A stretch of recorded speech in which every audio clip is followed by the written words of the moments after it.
ఎప్పుడు చెప్తానండి, ప్రభుత్వం అనేది ప్రజల కోసం పనిచేయాలి.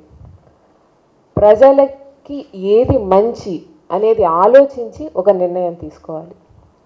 ఈరోజు ప్రభుత్వం చూస్తే ప్రభుత్వానికి ఏది మంచి అనేది ఆలోచన చేస్తుందే కానీ మీకు ఓట్లు వేసినటువంటి ప్రజలు మీరు తీసుకున్నటువంటి నిర్ణయానికి మిమ్మల్ని అసహించుకుంటుంటే కూడా ఆ ప్రజల నిరసనని కూడా లెక్క చేయకుండా ఈ ప్రైవేటీకరణని ముందుకు తీసుకెళ్లేటువంటి ఉద్దేశాన్ని చూస్తుంటే ప్రజలు ఇంకా కూడా ఏంటిది, మేము వద్దంటున్నాము ప్రభుత్వాన్ని, మేము మాకు రావాల్సినటువంటి ఈ ప్రభుత్వ కళాశాలని ప్రైవేటీకరణ చేయొద్దు అని అంటుంటే కూడా మా మాటలు లెక్క చేయకుండా ఈ రకంగా ముందుకు వెళ్తున్నారు. దీన్ని ఆపాలి అన్నటువంటి కసి ప్రజల్లో చూసాము. కాబట్టి ఇది ఒక వైఎస్ఆర్సీపీ పార్టీ వాళ్ళు లేకపోతే మేము అనుకుంటున్నది కాదండి.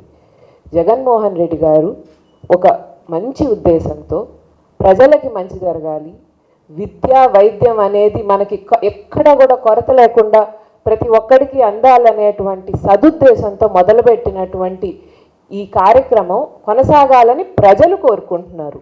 ఈ కాలేజీలు ప్రభుత్వ కాలేజీలుగానే రావాలని చెప్పి ప్రతి ఒక్కరు కోరుకుంటున్నారు. చాలా సందర్భాల్లో మెడికల్ హెల్ప్ అవసరమైనా కానీ అది అందుబాటులో లేక, కేవలం అఫోర్డ్ చేయలేకే కాదండి, అంటే డబ్బు ఒక్కటే సమస్య కాదు, అందుబాటులో కూడా లేదు. ఎక్కడికో వెళ్ళాలి, వైద్యం చేయించుకోవాలి, పరిగెత్తాలి.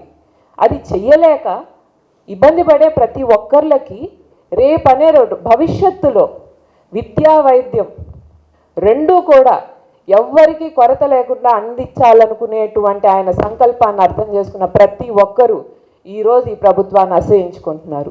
మాకు ఈ ప్రభుత్వం చేసేటువంటి ఈ మోసం అర్థమైపోయింది అనుకున్నారు. కాబట్టి ఇది ప్రజల కోసం ఏర్పాటు చేస్తున్నటువంటి ఉద్యమం. ఇది మేము చేస్తున్నాం కాదు, ప్రజలు చేస్తున్నారు. ప్రజలకి మేము ఒక ఆపర్చునిటీ ఇస్తున్నాం, మీ నిరసన మీరు తెలుపుకోండి రేపని. ఖచ్చితంగా స్వచ్ఛందంగా ప్రతి ఒక్కళ్ళు, దీనివల్ల బాధించబడే ప్రతి ఒక్కళ్ళు కూడా ఈ ఉద్యమంలో పాల్గొని ఖచ్చితంగా ఇది విజయవంతం అవుతుందన్న నమ్మకం మాకుంది.